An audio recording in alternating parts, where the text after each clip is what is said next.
A Great Argead Saga Alexein, Alexander the Great. Volume 1, Telesias, The War Dance. By Macaulay Naki. Episode 35-1, Battle of the Haliacmon, Part 1. Campaign Day 4, The Attrition of the Mind.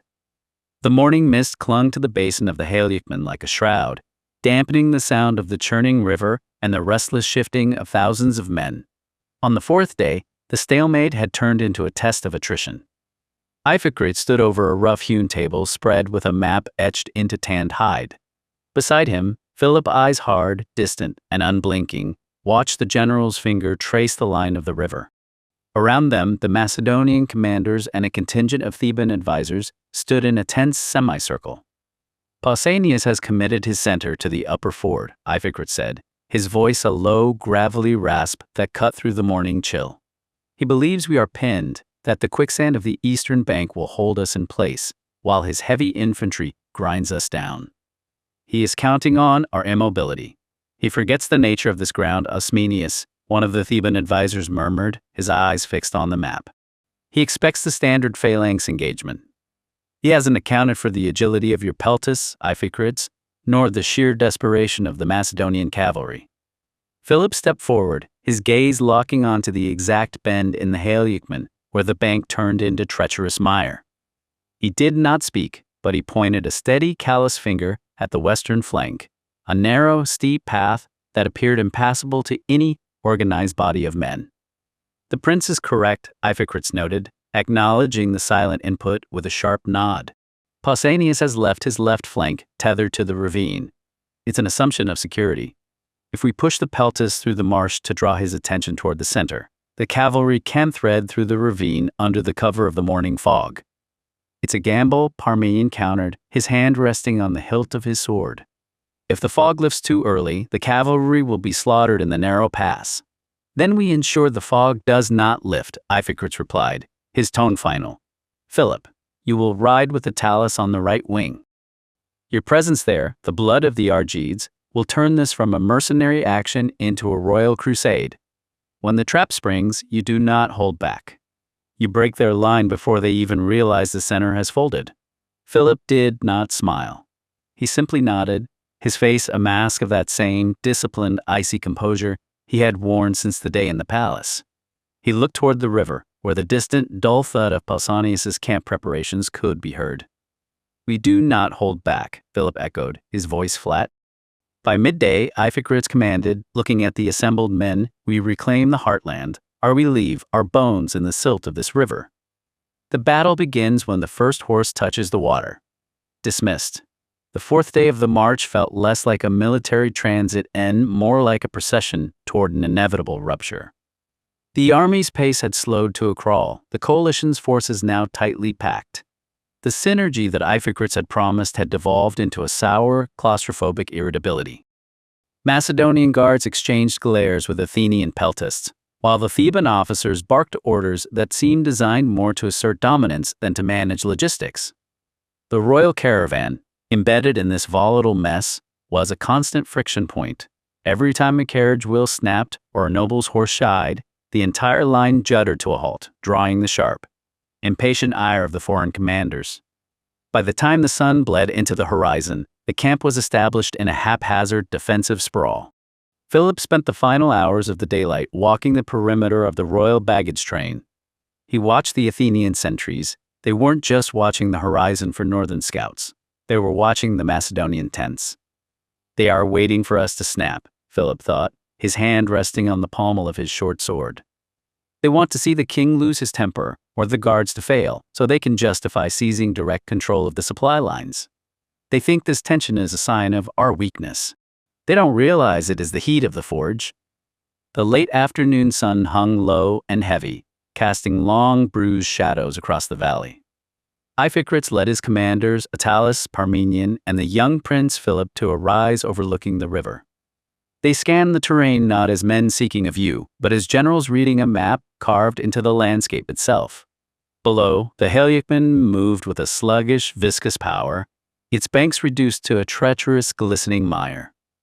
The silt here, Iphicrates said, pointing with a gloved hand, is not merely wet earth, it is a trap. Any heavy infantry formation that attempts to cross at the ford will find their legs anchored by the very ground they stand on. Parmenion leaned forward, his eyes narrowing at the bend where the ravine bit deep into the cliffside. And the marsh feeds directly into that narrow pass. If they are pushed, they have nowhere to retreat but into the current. It is an efficient slaughter, Attalus added, his gaze lingering on the narrow, dark fissure of the western ravine. Pausanias has occupied the high ground, thinking he has secured the anchor, but he has simply walled himself in. Philip sat slightly behind them, his face a mask of porcelain calm. He remained silent, but his eyes were darting, absorbing every ripple in the water, every shadow cast by the jagged rocks. Iphicrates turned his horse, his gaze passing over the prince. Look closely, Philip. Do not look at the river as water. Look at it as a mechanism. A battle is won long before the first spear is thrown. It is won in the understanding of how the land dictates the limits of the man. Philip nodded once. It is a bottleneck, Philip stated. He has no room to maneuver. Once the center engages, the ravine is the only path left, and we already own the exit. As the lamp flickered low, casting the room into a deep, claustrophobic gloom, Philip felt the suffocating weight of his mother's decree. He stepped closer to the center of the room, his voice dropping into a register that carried the sharp finality of steel on whetstone. You speak of risk as if it were a choice, Philip said, his gaze sweeping from Eurydice's frozen, anxious face to Eurynos' terror-stricken eyes. But I have already made my choice. I have met with Attalus and the Theban captains. I have set my position on the right wing, and I am the bait that will lead the usurper into the Athenian trap. Eurydice's hand fell from his shoulder, her face draining of color. You defied me? You pledged yourself to the van without the crown's leave? I pledged myself to our survival. Philip countered, his voice steadying, devoid of the boyish tremor they still looked for. Iphicrates has his geometry, and the Thebans have their grudges, but they have no stake in the aftermath. Tomorrow, when the dawn breaks, I will be the point of the spear. If Pausanias sees the Argead prince exposed on the flank, he will abandon his formation. He will be so hungry for the royal kill that he will tear his own shield wall apart to reach me. Euryno clutched her throat, a choked sound escaping her. And if the trap fails? If the Athenians' thorns do not hold? You will be the first one they cut down. Then I will have died as a commander, not a hostage. Philip replied, the words chillingly calm. He turned his attention to his brother Perdiccas, who sat in the shadows of the chair, his face unreadable. You fear the Argead line will end if I'm in the mud. I tell you it will end if I'm not. If we hide while others win our battles, we are already ghosts. I am riding with Attalus. I am the magnet that draws the wolf out of the forest. And when the center folds, it will be my hand that signals the end. Philip took a step back, the shadows of the room lengthening over him, making him appear older, harder, and entirely disconnected from their pleas. The generals know the plan. The captains await the charge. Tomorrow, you will either watch a prince die, or you will watch a king be forged in the fire of the Haliacmon. But make no mistake, I'm not asking for your permission anymore. I'm telling you where to find the crown when the smoke clears. The night brought the relentless, rhythmic bite of Iphicrates' war. Under the cover of the moonless dark, the Athenian general orchestrated a symphony of exhaustion. He deployed his peltasts and shadow-cloaked bands along the southern marshlands. They moved like ghosts across the mud, a steady, maddening cadence of javelins hissing through the damp air. It was not intended to break the lines, but to shatter the usurper's peace. Every time a sentry grew drowsy, a shaft whistled out of the dark, forcing the northern bank to stand to, armor clanking in the cold, eyes straining against the void until the false dawn. By the time the night ended, Pausanias' vanguard was a house of cards waiting for the wind. The sun sank low over the Haliacmon, bleeding a bruised, violet light across the basin. As the gloom deepened, the mist pulled back just enough to reveal the geography of their impending doom. Across the churning obsidian waters, the north bank glowed with the orange flicker of thousands of hearth fires. Pausanias was dug in, his position a jagged silhouette of sharpened stakes and hastily erected palisades. Iphicrates sat atop his horse on the high ground, a commanding weight in the encroaching shadows. They are confident, Attalus said. Pausanias has the high ground, the ford, and the numbers. Iphicrates did not look at him. He watched the way the smoke from the usurper's camp curled upward, vanishing into the damp and indifferent sky. Confidence is the last luxury of a dying man, Iphicrates remarked. Let him prepare. He thinks he's dug in. He does not yet realize he is merely standing in his own grave. By sunrise, the river will not be a barrier. It will be the shroud. Nearby, Philip watched the general with a silent, intense focus. He stood in the shadow of the command post, his expression unreadable, observing the cold efficiency of the Athenians' tactics. He watched as the peltasts returned from the riverbank, their movements silent and disciplined. And he understood then that Iphicrates did not just command men, he commanded the environment, the time, and the very exhaustion of the enemy.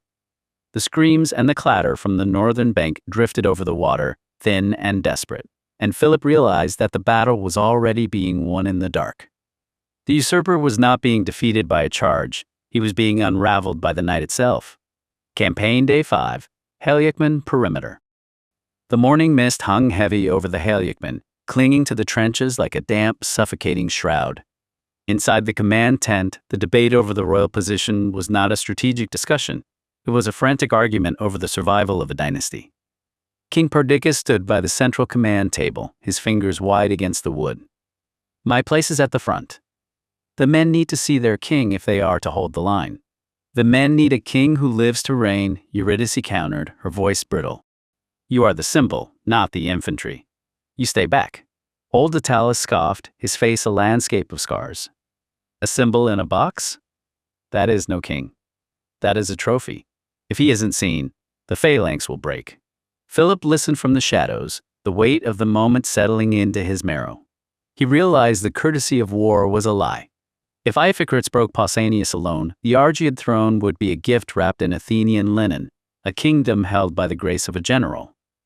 The front line is a slaughterhouse, Philip said, his voice cutting through the tension. But the baggage train is a tomb. I will not be a spectator to the Athenians' victory. He turned to his brother, his gaze hardening. I will ride with Attalus on the right flank. I will be the bait. The room went silent. Attalus looked at the boy, then at the king. He has the nerve for it, the old soldier admitted.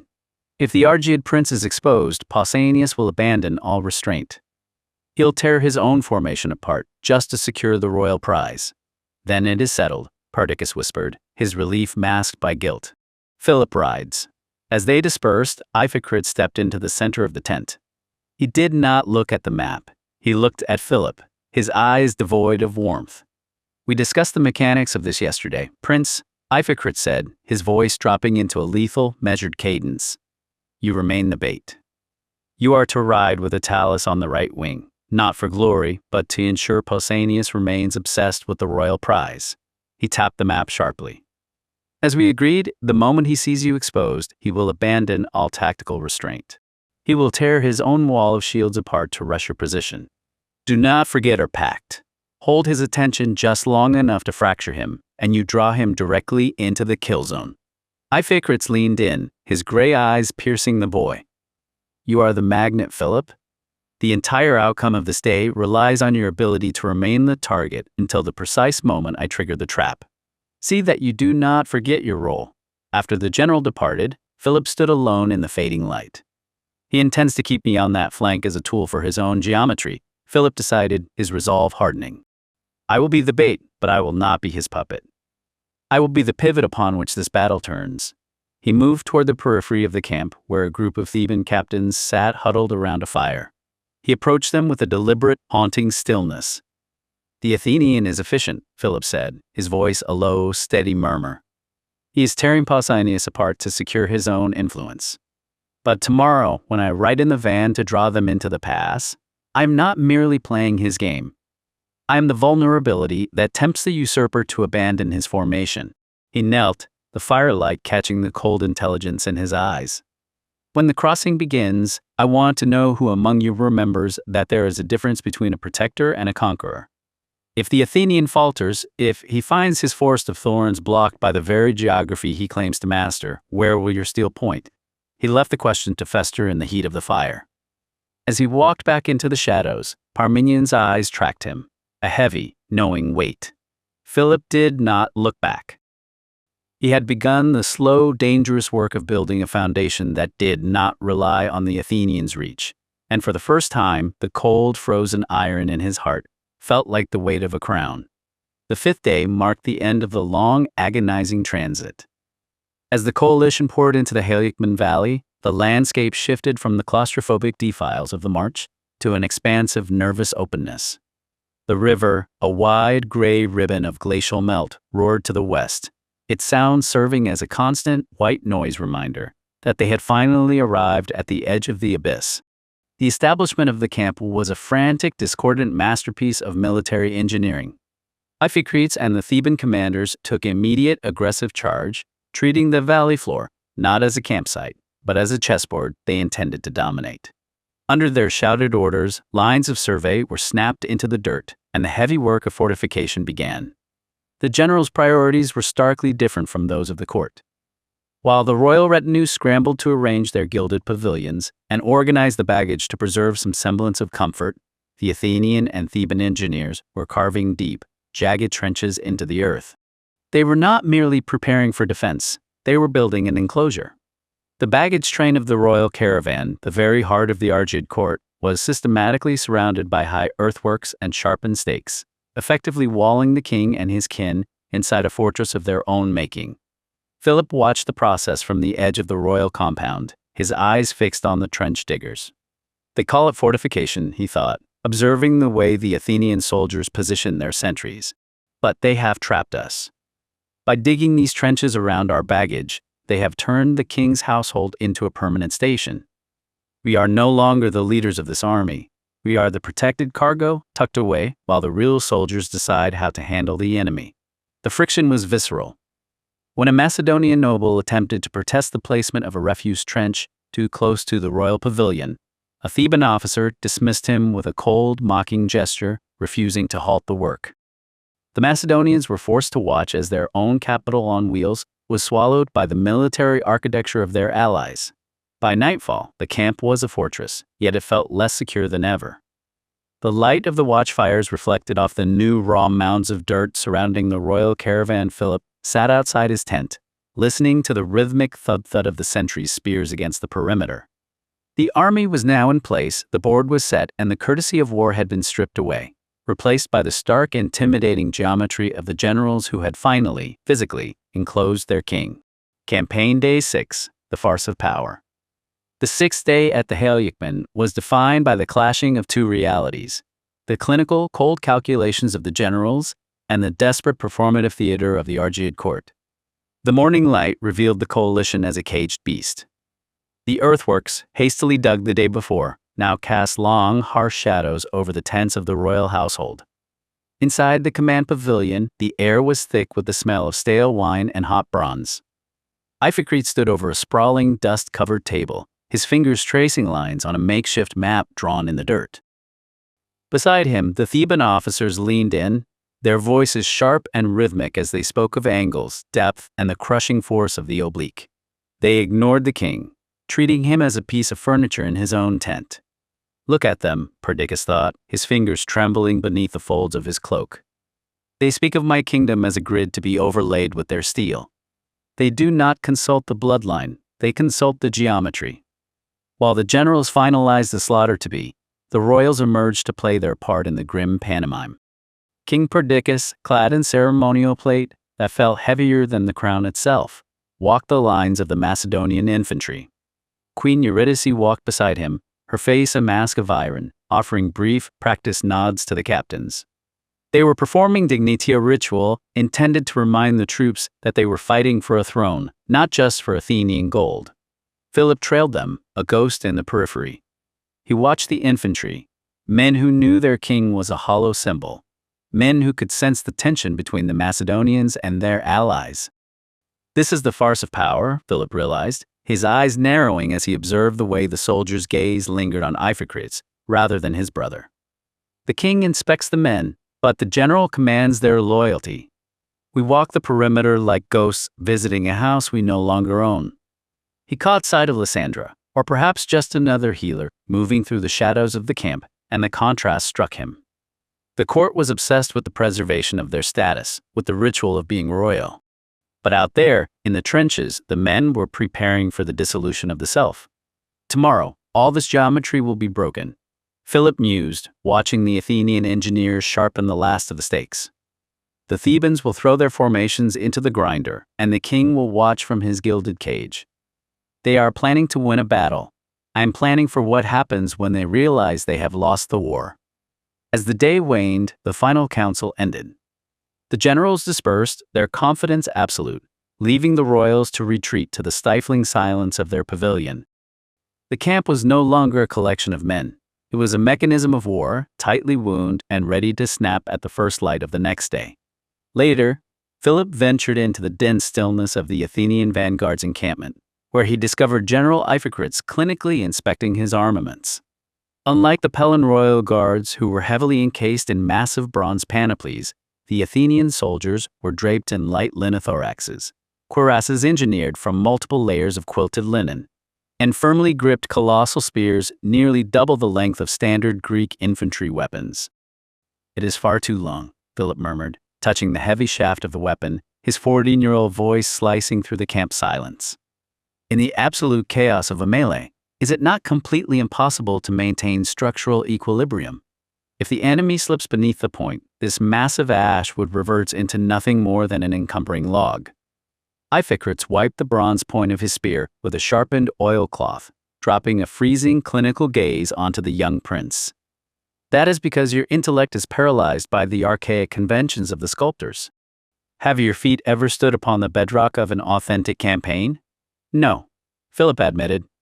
"I have been rigorously drilled in wrestling and the geometry of the sword, but I have not yet navigated the friction of an actual battlefield." "Sooner or later, the ledger of war will be opened for you," Iphicrates replied, carelessly tossing a heavy training spear that struck the paving stones with a dense, hollow thud. "But you will not take the field today. To preserve your own skin and ensure your people do not waste their blood in a futile effort, you will remain within the perimeter. You are a prince, not a captain. Your place is to observe my mechanics, not to command." He gestured to the line of men. The Spartans grasp victory solely because they function as an immovable wall of bronze, but a wall possesses zero mobility. My force is a moving forest of thorns. You classify it as excessive length. Then understand that by that exact distance, the enemy is completely forbidden from ever touching our flesh. We operate with a raw velocity that dismantles the hoplite mind before it can even initiate a calculation. Boy, warfare is not a contest of brute strength. It is a clinical geometry of space and time. By the time the campaign reached the banks of the Haliacmon, the southern camp had become a study in cold mechanical order. While the Athenian peltasts performed their rhythmic, lethal dance in the darkness, Philip stood beneath a canvas awning, his back to the river. Beside him, Parmenion watched the distant chaos on the northern bank with a stoic, seasoned gaze, but Philip's focus was fixed on Iphicrates.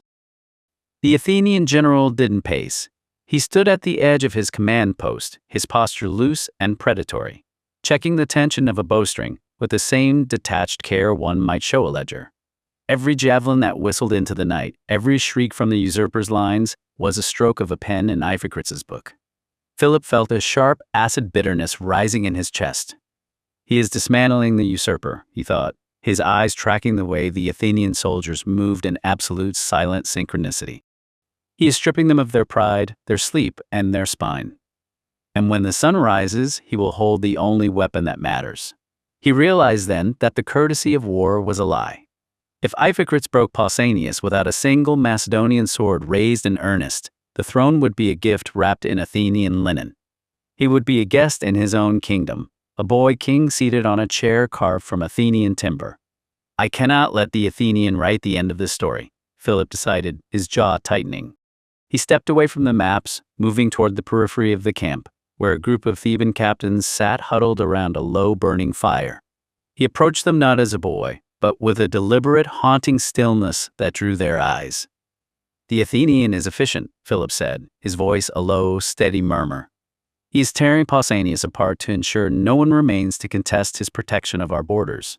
One of the Theban captains shifted, his hand instinctively going to the hilt of his short sword. "He follows the queen's treaty, prince.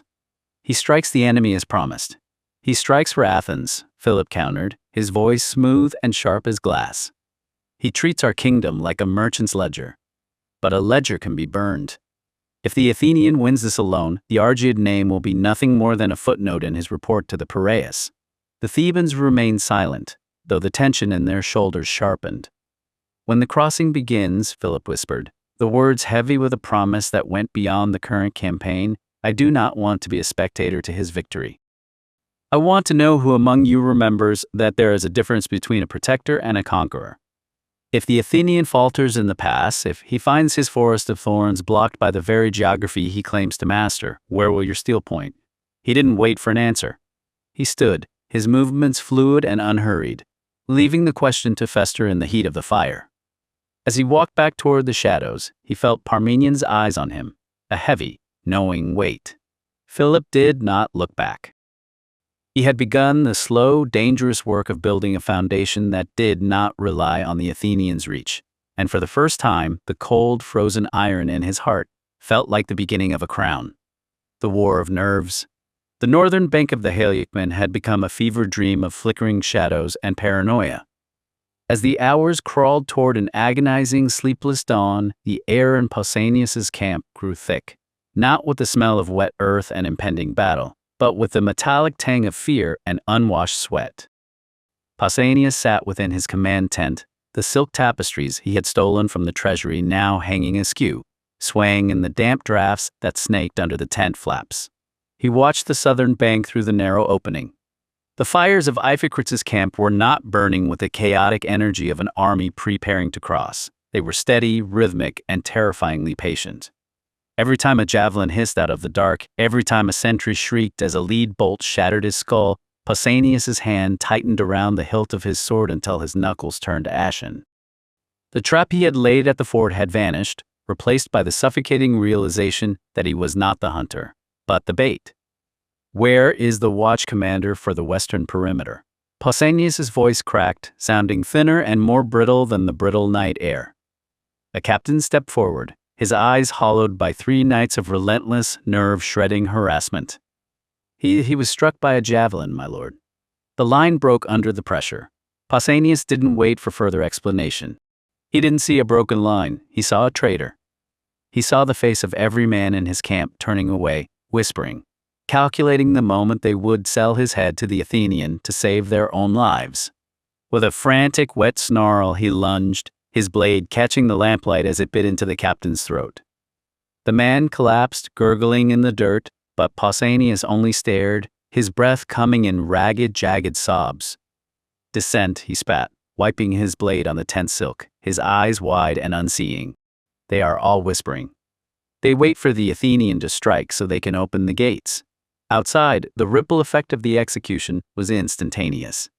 Panic did not move in a straight line. It flowed like poisoned water through the ranks.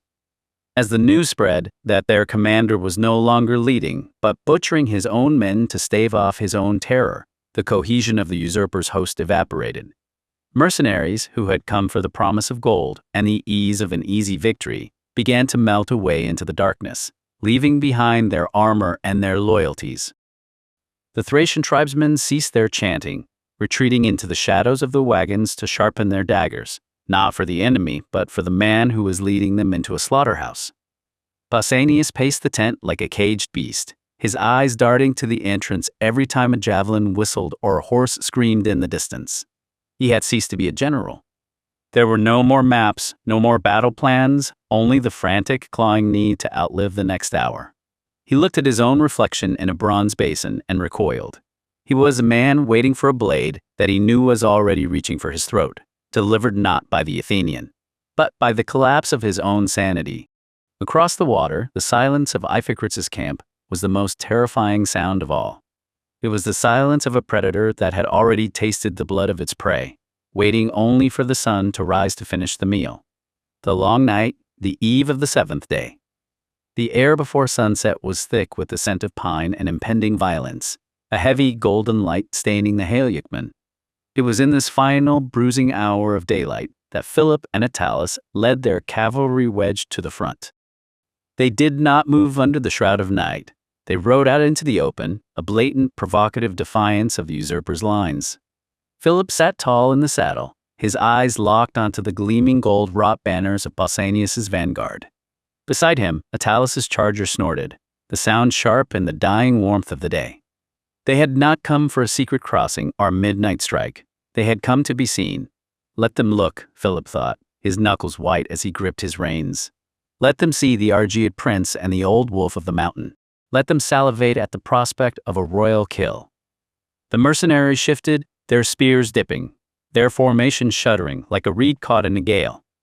They had been expecting the Athenians' patient, cold attrition. They had not expected the prince to throw himself into the reach of their iron before the sun had even touched the horizon. "See how they turn," Telesias murmured, his voice a low, gravelly rasp. "They are already breaking their rhythm to follow us. They see the crown, and they have forgotten the geometry." Philip did not look back at the Athenian lines. He knew Iphicrates was watching from the ridge, his clinical gaze likely dissecting the movement, calculating the cost of this arrogance. But Philip didn't care for the Athenians' math. He was the bait now, the jagged, irresistible point of a hook. He wheeled his horse, signaling his riders to close the distance. As the sky bled from orange to a bruised, violent purple, the usurper's vanguard began to pivot, their heavy, cumbersome shields grinding against one another as they oriented themselves toward the prince. They were abandoning their defensive posture, caught in the primal, desperate urge to strike at the royal name. Yes, Philip thought, a cold, crystalline thrill blooming in his chest. Tear yourselves apart. Reach for the prize and leave your backs open to the wind, he signaled to Telesias. Together, they surged forward, not to engage in a suicidal collision, but to skirt the very edge of the usurper's reach, drawing them deeper into the kill zone Iphicrates had laid. Behind them, the camp of the loyalists, the men who had spent the last day sharpening their blades in the biting mountain air, watched with a breathtaking intensity. They knew the truth. The sun would set on the Argead prince, but when it rose again, the geography of the Haliacmon would be erased and rewritten in the only ink that mattered. The sunset didn't bring peace, it brought the hardening of a new resolve. Philip rode not as a part of a coalition, but as the first blood-soaked strike of a singular ambition. As the shadows stretched long and thin across the battlefield, he felt the vibration of 1,000 blades being readied in the distance, a low-frequency tremor that traveled through the earth. They were not sharpening steel for Iphicrates' sterile geometry. They were sharpening it for a kingdom of his own making. To be continued in episode 35-2. Battle of the Haliacmon Part 2. Watch and listen now. Watch the cinematic video trailer. Listen to the full saga now. Bookmark Volume 1, Telesias Playlist. Bookmark Volume 1, Divine Oracle Playlist. Join the Vanguard. A new episode drops every single day until the epic conclusion of Volume 1. Each chapter delivers a tight, hyper-focused 10 to 30-minute hit of cinematic historical drama, perfect for your daily plunge into antiquity. Subscribe to follow the bloody rise of the Argead dynasty. Thumbs up to help push our vanguard through the algorithm's gauntlet. Comment below.